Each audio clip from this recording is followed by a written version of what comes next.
Hey there, I'm still Steve, and welcome back to the Folded Form. You may be asking, what have I been up to for the last few months? Well, I can break this up into three categories. We have contract efforts, home and office, as well as new product development. The setup of the background of the company, how's everything going? Really good. We got into the SolidWorks Entrepreneur Program, which was a big win for us. Accounting software setup. We have to take care of quarterly taxes. I know what you're thinking. Holy shit, he's bald! Trust me, it was a shock to me too. Under contract work, there are two efforts. One is for Children's Healthcare of Atlanta putting together new workstations. The Children's Healthcare effort will include a build series to go along with all the workstations, as well as providing access to the machine shop, which I helped put together and run a number of years ago. Two, some possible rendering work through an old colleague of mine. Under home office, we have planned updates to the home office. There was a build video coming together for this, but unlike the DCEU, I realized when something was garbage and scrapped it. Plans are all complete, drawings are all put together, CAD all done, so we just need to pick up material and get started on this one. This will consist of floating shelves, network cabinet, new home for the 3D printer, a lot of rolling storage, among some others. So this may be split up into 2 or 3 videos. Outside, we're going to put together an arbor with a retractable sunshade. The garage shop is going to receive a pretty good makeover. All the cabinets around us are going to get closed in, everything's going to get painted, floor is going to get painted and redone. Walls. We may even go as far as to make a really cool LED sign. New product development has been the bulk of my time because what do I do during the winter? I hibernate. I don't like the cold. I've left the north 3 times. My primary focus has been a new concept for transporting bikes. Now, if it sounds like I'm being intentionally vague here, it's because I am. I'm nearing development of the prototype build, which will be quickly followed by testing.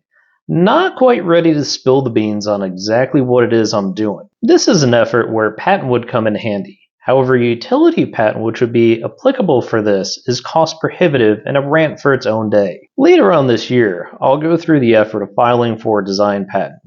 This is very useful where it comes to contract manufacturing and licensing agreements. This is something I've not seen done before, and I've had to pull in a friend who's a degreed mechanical engineer to help out with some calculations to make sure everything's going to work properly. For yard and gardening, I have a new take on the yard cart. To go along with this, there are a number of accessories that will attach to existing yard carts as well as the one I currently have under development. Under automotive, we have a new concept for an overlanding system, which I've not yet seen. But not everything works out the way you expect it to. I've had a concept and a bunch of prototypes 3D printed for a fully reusable vacuum container, not a bag, for your standard Roomba unit. Between working through manufacturability and suction issues, which I have just about overcome, we have the possibility of Roomba going out of business, so that one's getting benched. You may be asking, what now? Sidequest! Yes, that's right. We're taking a detour. The shop truck is going to get an attitude and an altitude adjustment. Brutus is in the need for modernization. It has manual steering, 4-wheel drum. These are things that we cannot allow. We need to go picking up material, meet with clients and whatnot. We need to be safe. So around the shop for the last few months, we've been putting together all the components to do a Crown Vic swap on the front end, some big disc brake, in addition to changing out the tired Dana 44 for the nice new Ford 9-inch. We are going to put disc brake out back. We will eventually do a triangulated 4-link on the rear end. We're going to use a standard drop kit for the rear end. Put it down about 4 inches to match what the Crown Vic's going to do to the front end. The benefit of the Crown Victoria front end: rack and pinion steering. We have a set of Viking coilovers for the front end, a new master cylinder and brake booster. So like and subscribe. Keep up. I'll keep the video content coming. It's warmer out. I'm coming out of hibernation. Step 1. Make a giant list. I've added the incorrect type of Molex connectors throughout the engine bay in order to make the fenders, and in this case, the front end, quick disconnect. These connectors are meant for indoor use only and should not be exposed to weather. However, if you know the rules, you can break the rules. Like any good automotive project, start by removing the battery, the ECU, air intake system, unplug all the fuel, build a new battery tray, disconnect the aforementioned Molex connections. Place this 150 amp fuse with a 150 amp breaker. Disconnect the transmission cooler lines and loop them with a piece of fuel hose. Drain all coolant onto the floor and dispose in the garden. Ford decided it would be a great idea to hide fender attachment bolts in these tiny cubbies. There's one in each fender. To remove, I found it best to tape off the openings in order to protect from all the ratchet impacts. For those of you keeping score, front clip over here. If you intend on doing this yourself, 3 bolts on each side, 2 in the doors, 1 on each side on the bottom, radiator supports, and it pulls right off. It does weigh a good 150 or so pounds. Burning question is, why do you do woodworking as well as automotive? So you can use your sawdust to clean up all your spills. Slowdown number 1 I found. Relay box connects to the ECU, which is removable, and attached to the motor. It's also hardwired through the firewall. So we need to put connectors. This set of wires connects to the ODB2 port. Day 1, we had the sheet metal pulled off, exhaust systems all, dry shaft, so engine will be freed tomorrow. Welcome back to another fun build day. A little bit too early for me to start busting ball joints. Take a closer look at the LQ4 powered F100. You may be wondering, what does it actually take to stick an LS and an F100? Not much. How well does the LS fit in the Gen 5 F100? Remarkably well. The LS is closer in size to a 351 than it is to the big block FE that came with this truck. You will need a 2006 style Chevy Corvette oil pan. The oil pans that came on the vans and trucks are far too deep in the rear, and they will hit both the engine crossmember and the steering linkage. In regards to engine side motor mounts, I use your run-of-the-mill small block Chevy to LS conversion mounts, as they offer a wide range of flexibility for placement of the motor. The chassis side, engine swap mounts from Speedway Motors were used. To set the height and angle of the powertrain, a pair of 2x4s was used to allow the full weight of the engine to be loaded onto the suspension. To my delight, I was able to reuse the stock transmission crossmember. Your kit for installing an LS in your Gen 5 F100 should include Tri-5 engine swap headers. It was either the primary tubes for cylinder 3 or 5 that needed to be cut out and rotated around to clear the steering box. With the Ford 9-inch being installed out back, I have no intentions of changing the length of the drive shaft, so the engine is going to probably have to scoot forward a few inches. My assumption, and nothing has ever gone wrong with an assumption, I should have no more clearance issues. Is this foreshadowing? I drilled and installed a screw-in bung in the top of the tank for the required return line. Bulkhead connectors throughout for ease of future maintenance. Custom bent hardline the entire length of the chassis. Pre and post fuel pump filters. Have I been interchanging engine and motor? Yes I have. I had to remove the alternator to gain access to one of the cylinder head threaded holes for attaching the engine hoist. Now, make sure as you're preparing to pull the engine that the rear chains are rested carefully against the cowl to ensure it removes all the paint. With the engine supported by the hoist, I'm removing the chassis side motor mount bolts. No matter how much coolant is drained from the motor beforehand, there's always more. Some time's gone by. We have slightly lighter clothes on.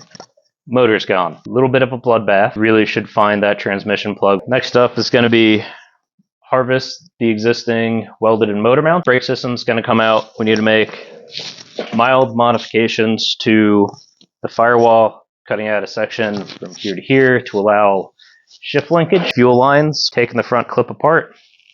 So let's make some more progress. Remove shocks and set aside. Remove the cotter pins from all suspension and steering related joints. I found at least one of these decided to return to the earth, so it's a good thing to keep up with. On the far side of the chassis, remove the I-beam retaining hardware. On top of the spring pockets, there are a pair of bolts that retain a nut bracket for holding the coil spring in place. As you can see here, there's a nut inside of the coil spring. This can safely be removed as there's another nut under it which retains the spring perch. The steering, as anticipated, needed to come apart before we can continue. A forethought on my behalf. When I originally restored the truck in 2017, I added anti-seize to lower control arm nuts. Steering linkage is the big question. I found kits online from, I think, Ranger I'll look up the name, put it in the description below. It should bolt up, but that still has half a flange in it from the rag joint. So I need to figure out how that's all going to go together. Stay 3. Every yard service in the neighborhood's going, so we'll keep this short. Patch the firewall 2 different places. We're also going to weld in. We have a piece of angle iron below here. We're going to burn them in. We're going to remove spring perches, burn out the K-member. Because of how the K-member is installed, what we're going to need to do is plasma cut the bottom at all the weird angles, because this has the geometry for the twin I-beam to sit in. Once we cut across the top, we should be able to step on it and it'll just fall straight down. If we cut it straight, it'll get stuck and wedged. I know I'm going to have to come back and clean it up anyway, so let's time lapse it.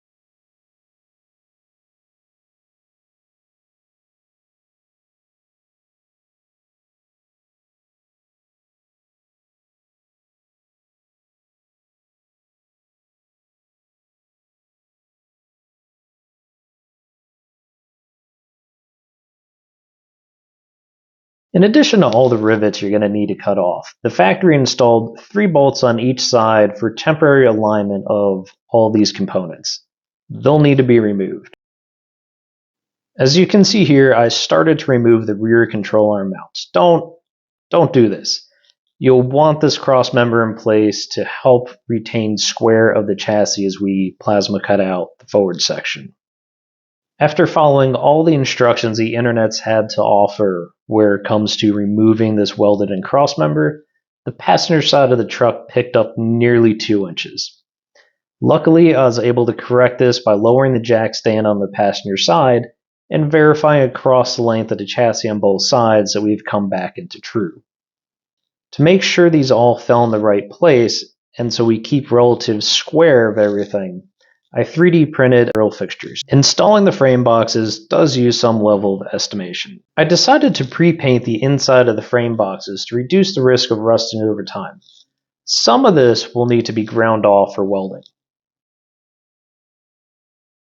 When using the existing chassis mount holes in the bottom for the alignment pins, there are chassis holes on the top end. Use these to align the frame boxes, then square against the outside of the chassis. Keep in mind, the frame does jut out about 3/16 of an inch. In regards to the steering, before you do what I did and cut off the original rag joint mount on the bottom of the steering column, there are companies out there that make adapters.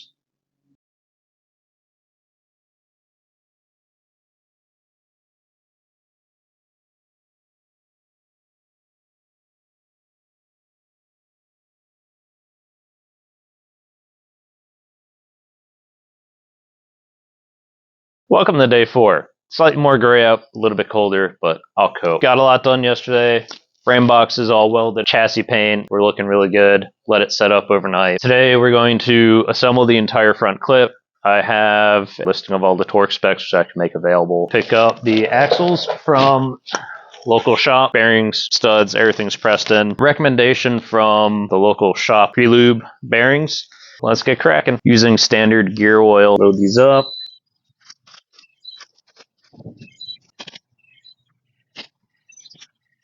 Since we're still doing fabrication in the shop, I'm going to take a little bit of tin foil,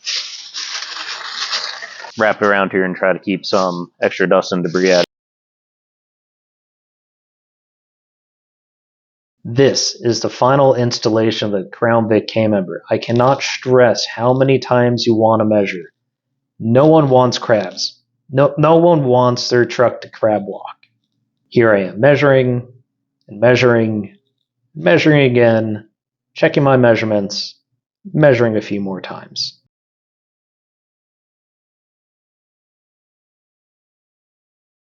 Well, you get the point. What we have in front of us here is a truck sitting a little bit more than ride height, since I neglected to mark fender height before I did all the cutting. I've gone through and I've marked the halfway height of shock travel, which is 2 3/4 inches. Once I put 500 plus pounds of motor in it, it'll probably sit about there. The only real issue I've had is of my own doing, and it's the laziness that'll kill you in the end. I spend all the time making sure the boxes that go in here fit absolutely perfect. When I started putting together the lower suspension, these guys in the back, they fit snug. But I said, it'll be fine. I had a 4C lower control arm bolt in, which should have been assigned to me right there.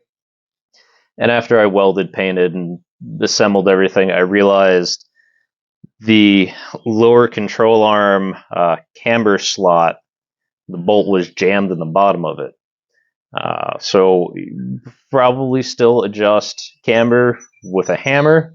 It can be done. It's just not going to be a smooth process. I'm trying to determine if I want to go back and just run the grinder through those brackets, take a slot out, which would put it up 1/8 of an inch and give the cam bolts the clearance that they need. My next task is going to be cleaning up wiring. This was a ground going to the back of the motor, which was hidden. Pull the connector off. That's no big deal. Believe this was hit with welding or plasma cutter splatter, which took out a little bit of the harness. A mystery wire. This obviously went into the harness somewhere. My thought is, since this is not a GM-sized wire, this went to the coolant temp sense. Once I get the motor in and this thing really set at ride height, I'll be able to set the sway bar. Ford has changed so little over the years. The sway bar fits exactly where it should between the frame rails, and I assume this hole is going to be used.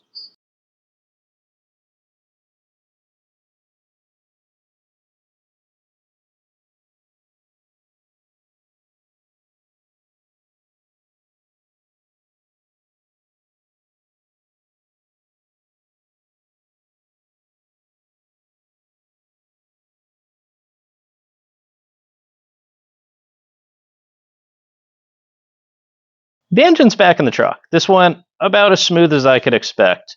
What's neat is the two boards that I have under the motor right now, same height that I had the motor set originally.